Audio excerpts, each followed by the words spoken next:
రామ్ చరణ్ చాలా నెలలుగా దర్శకుడు బుచ్చి బాబు, పెద్ది సినిమా కోసం పని చేస్తున్నాడు. షూటింగ్ చివరి దశకు చేరుకుంది.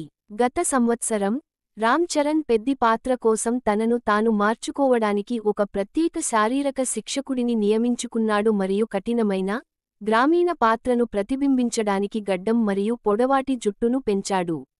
ఇప్పుడు, అతను మరింత భయంకరమైన శారీరక రూపాన్ని పొందడానికి పరివర్తనను మరింత ముందుకు తీసుకువెళుతున్నాడు. జిమ్ నుండి వచ్చిన కొత్త చిత్రాన్ని పంచుకుంటూ, కావలసిన రూపాన్ని సాధించడానికి చెమటలు పడుతున్నట్లు కనిపిస్తున్న రామ్ చరణ్, మార్పు అధికారికంగా ప్రారంభమైందని ప్రకటించాడు. పోనీటైల్, తడిసిన శరీరం మరియు ఉబ్బిన కండరాలతో, అతను తీవ్రంగా మరియు శక్తివంతంగా కనిపిస్తున్నాడు. తన బలమైన ట్రైసెప్స్ను ప్రదర్శిస్తూ, రామ్ చరణ్ ఈ ఉదయం సోషల్ మీడియాలో ఈ ఫోటోను అభిమానులకు అందించారు. రామ్ చరణ్ ఇలా వ్రాసాడు: అట్ పెడిమూవీకి మార్పు ప్రారంభం.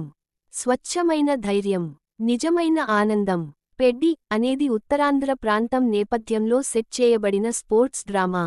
ఈ చిత్రంలో కన్నడ సూపర్ స్టార్ శివ రాజ్ కుమార్, జగపతి బాబు మరియు దివ్యేందు వంటి సమిష్టి తారాగణం ఉంది.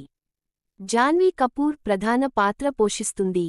ఈఆర్ రెహమాన్ సంగీతం మరియు రత్నవేలు ఛాయాగ్రహణంతో, పెడ్డి ఇప్పటికే గణనీయమైన